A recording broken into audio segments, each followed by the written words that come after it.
Hey guys, welcome back to Thoth Thursday. I got the Wild Essence Thoth out today because I was going through dream symbolism. Now, there are a lot of dream dictionaries out there that tell you what your dreams may mean, and I've been thinking a lot about this. To me, of course, there could be core dream symbolism, just like there is regular symbolism, symbols for things. But I think that there's a portion of dreams that has to come from an unverified personal gnosis place, because we are so unique and our life experience has molded us in a way that our dreams would, yes, be on this like subconscious, we're all the same level kind of a thing in terms of symbolism, but then the way we interpret symbols could be different, like, upon awakening. And I started thinking about the deck in these terms because there are, I guess you could say, regular symbols within dreams, like mountains, getting trapped, falling, and how in which we could use tarot to come up with meanings as well. Now, you could like take a deck and, like if you have a dream work practice or whatever, if you have a dream work practice, you could potentially already have a tarot practice with that involves, your dream work. And like upon awakening, you have your dream kind of in your mind, and whether or not you've been practicing for a while, you could hold on to the dream longer, right, than most people, I guess you could say. Some people forget their dreams upon awakening. I still do this. I still have dreams where I wake up and it's there for a second, and then I just kind of like it literally fades right back to where it came from, and I can't remember squat. But then there are other dreams that kind of stick around, and those are the ones that would probably, to me, in my opinion, hold the most symbol, and the most meat for you to grab onto upon awakening. And you would maybe pull some cards, right? And that would go on the dream in a spread kind of a way, in a reading. And you look at it and you think, okay, well, what does this mean in terms of my dreams, right?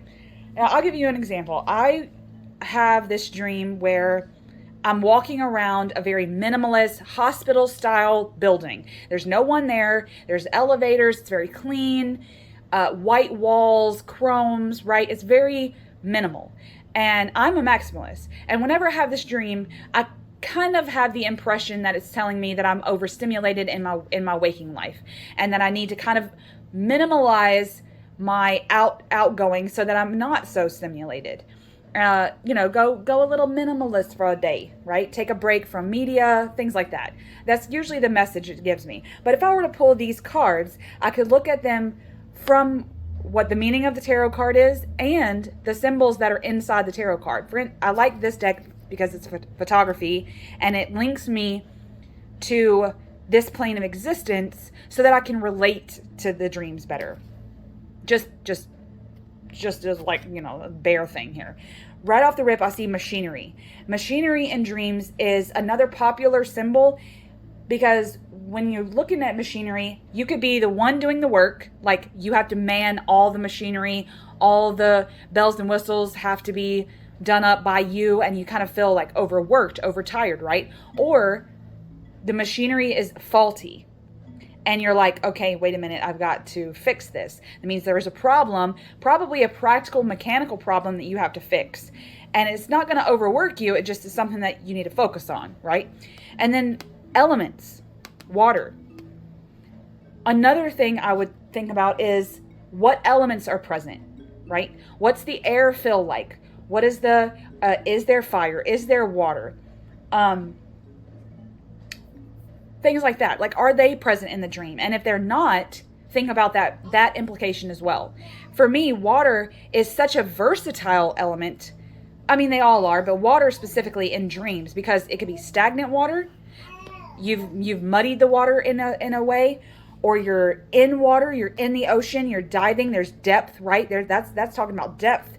And maybe that's even going on spirituality, right? Like, you need to get down to the depths, to the core, and you've got to get to the abyss, right?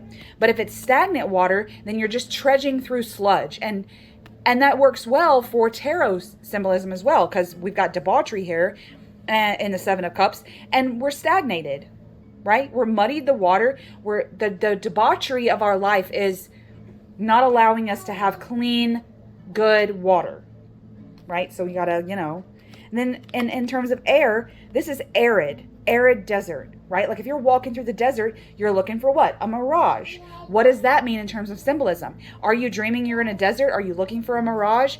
What does arid, hot air, desert, landscape make you think of in terms of symbolism? Is there growth? Growth in any kind of way. A lot of people dream about babies and pregnancy. That's a growth thing. That's bringing something into fruition, not always babies. What about sky imagery, right?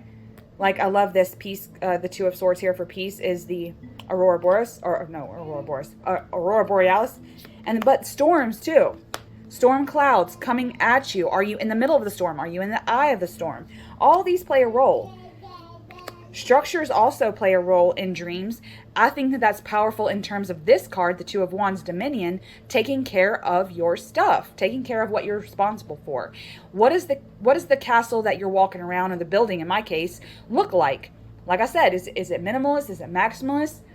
How profound would it be to like walk around this castle and the only thing you find is the cell phone in your dream, let's just say? Then that may mean you need a break from media. You need a break from your cell phone, right? Make that done. If you're not one, or especially if you're somebody that works off of media, works on social media, and you find yourself still overstimulated by the media, you can clock out a break each day. Like, okay, for this 2 hours, I'm not going to do anything electronic. I'm going to read or draw or do another hobby that doesn't involve technology, right? And you can block that out in terms of a schedule. And that way you're taking breaks, but you're not getting, too overstimulated.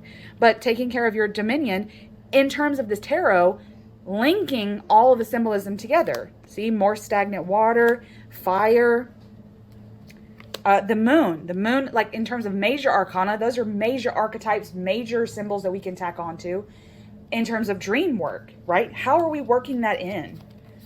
There's the sun. There's more. This is a staircase that goes nowhere.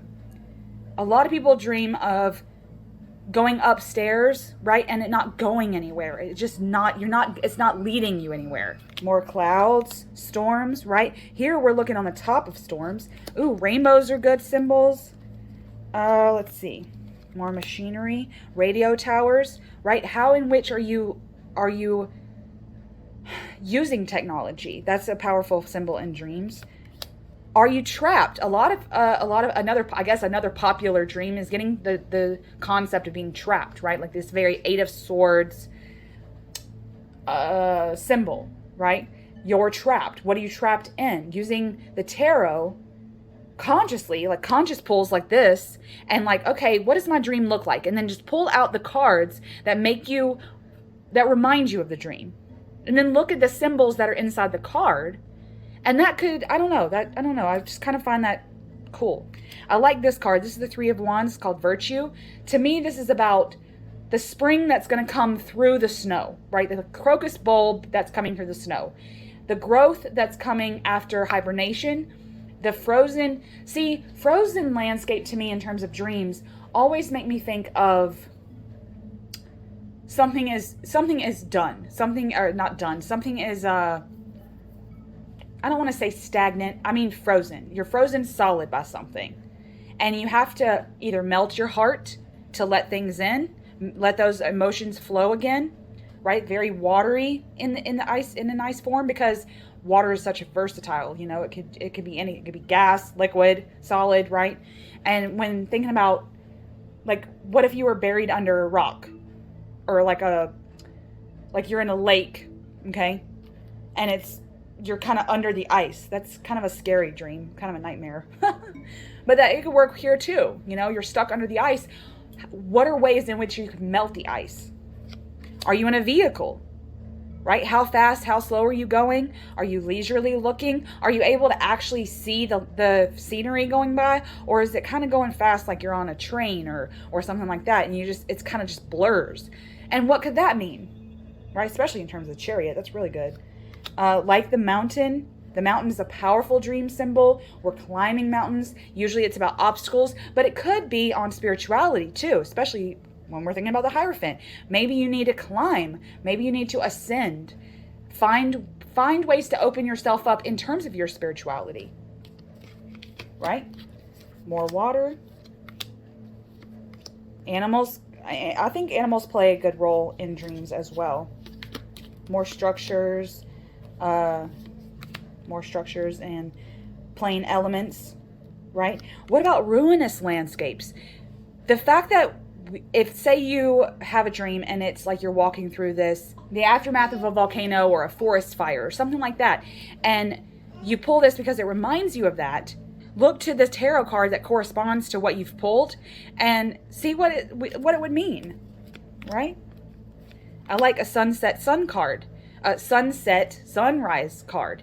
In this instance, of course, the symbol of the sunrise or the sunset is about putting something to bed or awakening to something. And this could be in any kind of a way, but it's, to me, I think I go towards the spiritual with it. But in terms of the Aeon card itself, it's about awakening or putting something to bed so that we can become our full self. I don't know. I like this deck's take for dream work for me. Like, how fast is the water in my dream flowing, right? How wide is the vista? Am I looking out onto the great wide open? Or am I confined? Am I a little bit more trapped? Am I inside a structure? Am I in a cave, right? Whatever the symbol is, it could be present in any kind of tarot deck you use. You can use any one, but I like this because it allows me to pull earth symbolism so that I can relate, like I said before. Are we going fantasy with it? Are your dreams more fantastical? And I'm just going through the deck, you know? Are there voids? What about the cosmos? That speaks to macrocosm, but the universe also speaks to the macrocosm. So if you were to have a dream about, you being out in outer space or inside a nebula, or hell, you could even be an astronaut. I don't know. You can be walking on the moon. When you think of it in those terms, you're trying to find, like, what does this mean? Why am I way out there in the outer space? And you look in the tarot and you're like, well, of all the cards, it probably looks the most like this, right? Then you look to what the card itself means and link the two. Like, okay, well, if I'm having this cosmic dream, then I must need to be focusing on the macro. Maybe I'm focusing too much on the microcosm, my day-to-day. I'm in a rut, right? I need to expand. I need to research something that's bigger than myself.